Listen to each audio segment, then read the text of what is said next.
அனைவருக்கும் நன்றி. என் தாய் தந்தைக்கும் பிரபஞ்சத்துக்கும் பார்க்குறவங்களுக்கும் மீண்டும் ஒரு தடவை நன்றி கூறி என்னோடய டாபிக் ஸ்டார்ட் பண்ணுறாங்க.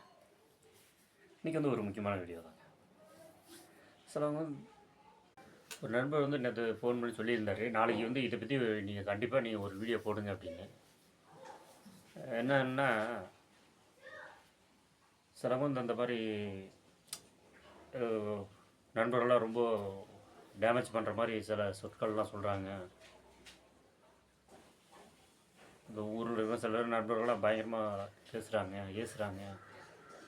அதை என்னால் தாங்கிக்க முடியல அப்படின்னு சொல்லியிருந்தாங்க. அதை பற்றி போடுங்கன்னு. அதுக்கு தாங்க இந்த வீடியோ லாஸ்ட் வரைக்கும் பாருங்கள். அதில் ஒரு 2 விஷயந்தான், அதை அந்த புரிதல் வேண்டியது கொஞ்சம் விளக்கமாக சொல்லலான்ருக்கேன். அவங்க சொல்கிறத நீங்கள் எப்படி தெரியுமா எடுத்துக்கணும். இப்போ ரோட்டில் போயிட்டுருக்கீங்க, ஒரு நாய் இருக்குன்னு வச்சுங்களேன், அது குலைக்க வருது. என்ன பண்ணுவீங்க சொல்லுங்கள்? என்ன பண்ணுவீங்க?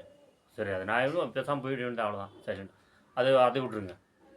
நீங்கள் ரோட்டில் போயிட்டுருக்கீங்க, நடந்து போயிட்டுருக்கீங்க, ஒரு பைத்தியம் போயிட்டு அவங்க பைத்தியம் சொல்லாது, மனநல பாதிக்கப்பட்டவங்க பாவம். அவங்க ஏன்னா ட்ரீட்மெண்ட் பண்ணாமல் விட்டுறாங்க, அதனால் அப்படி இருக்காங்கன்னு வச்சுக்கோங்க. நான் சொன்னது உண்மையான மனநலம் பாதிக்கப்பட்டவங்க. இந்த மாதிரி நடிக்கிறவங்களும் நிறைய பேர் இருக்காங்க. உண்மையாக மனநலம் பாதிக்கப்பட்டவங்களும் ரோட்டில் இருக்காங்க. அவங்க இந்த மாதிரி போகும்போது ஏதாவது திட்டுவாங்க. அப்போ என்ன பண்ணுவீங்க? பேசாமல் சைலண்டாக நம்ம போல போயிட்டே இருக்கணும். அதே மாதிரி தாங்க சில பேர் உங்களை பற்றி ஏசுகிறாங்க, இது பண்ணுறாங்கன்னா, ஏதாவது சொல்கிறாங்கன்னா காதில் வாங்கிக்காதீங்க.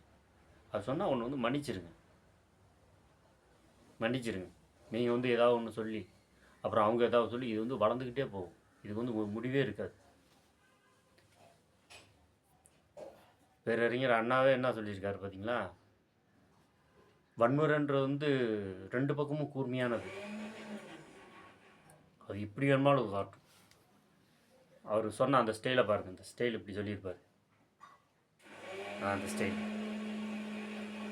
இப்படி சொல்லும்போது நீ குற்றவாளின்னு சொல்லி 2 விரல் தான் இங்கே காட்டும்.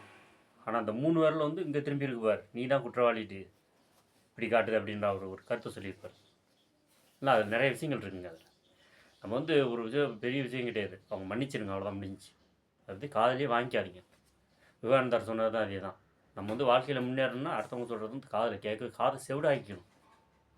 அப்படின்னா தான் நம்ம மேலே வர முடியும்.